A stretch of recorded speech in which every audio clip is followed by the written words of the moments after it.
ஆண்டவராகிய இயேசு கிறிஸ்துவின் நாமத்தினாலே உங்களுக்கு என்னோட அன்பின் வாழ்த்துக்கள்.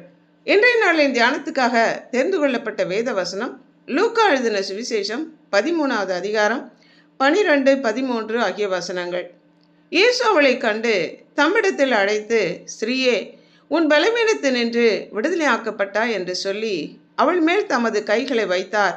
உடனே அவள் நிமிர்ந்து தேவனை மகிமைப்படுத்தினாள். 18 வருடமாய் நிமிர முடியாமல் கூனியாய் இருந்த பெண், பிறவி ஊனத்தினால் வந்த கூணல்ல, பலவீனப்படுத்துகிற ஆவியினாலே நிமிர முடியாமல் இருந்த பெண்ணின் பலவீனத்தை உணர்ந்தவராக அந்த பெண்ணை இயேசு கிறிஸ்து விடுவித்து அவள் நிமிர்ந்து பார்த்து நடக்கும்படி செய்தார். உலகத்தை திரும்பி பார்க்க முடியாமல், மக்களை நேருக்கு நேர் சந்திக்க முடியாமல், குனிந்த தலையோடு தரையையே பார்த்து கொண்டிருந்த பெண் கொஞ்சம் கூட நிமிர முடியாமல் நிரந்தரமாக கூனியாயிருந்த அந்த பெண்ணை ஆண்டவராகிய இயேசு கிறிஸ்து விடுவித்தார். தேவனால் எல்லாம் கூடும்.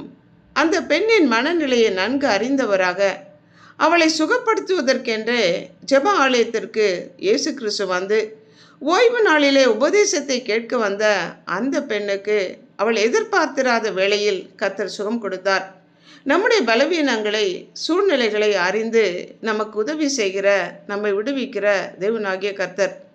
கர்த்தாவே, நீர் என் கேடகமும் என் மகிமையும் என் தலையை உயர்த்துகிறவருமாய் இருக்கிறீர் என்று சங்கீதக்காரன் சொன்னது போல, பெற்றோராலும் சகோதரராலும் வெறுக்கப்பட்டு ஒதுக்கப்பட்டிருந்த ஆடுகளின் பின்னே சென்ற தாவீதை கர்த்தர் தெரிந்தெடுத்து தலையை உயர்த்தி முழு இஸ்ரவேலுக்கும் ராஜாவாக அபிஷேகம் பண்ணினார்.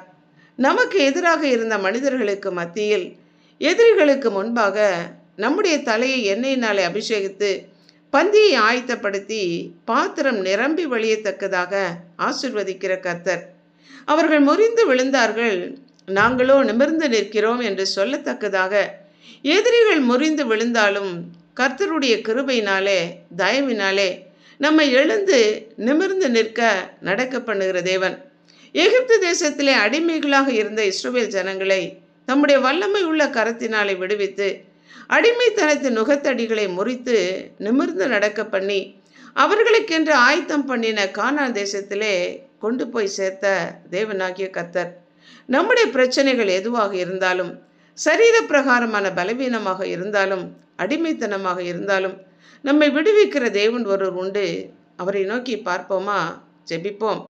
அன்புள்ள ஆண்டவரே, விடுதலை நாயகனே, விடுவிக்கிறவரே, எங்களுடைய பாவ அடிமைத்தனத்திலிருந்தும் சக ஜனங்களால் வருகிற ஒடுக்கத்திலிருந்தும் வியாதியினால் வருகிற பலவீனத்திலிருந்தும் அசுத்தாவின் பிடியிலிருந்து விடுதலையாக்கி உம்முடைய வல்லமையை உம்முடைய பிள்ளைகளாகிய எங்கள் மத்தியிலே விளங்கச் செய்கிற தயவிற்காக நன்றி செலுத்துகிறோம். எங்களை ஒடுக்குகிற மக்கள் மத்தியிலே எங்களை அபிஷேகித்து தலையை நிமிர பண்ணி எங்களுக்கு கேடகமும் மகிமையுமாய் இருக்கிற உம்முடைய கரங்களுக்குள் எங்களை அர்ப்பணித்து இயேசு கிறிஸ்துவின் நாமத்தினால் ஜெபிக்கிறோம் பிதாவே. ஆமென்.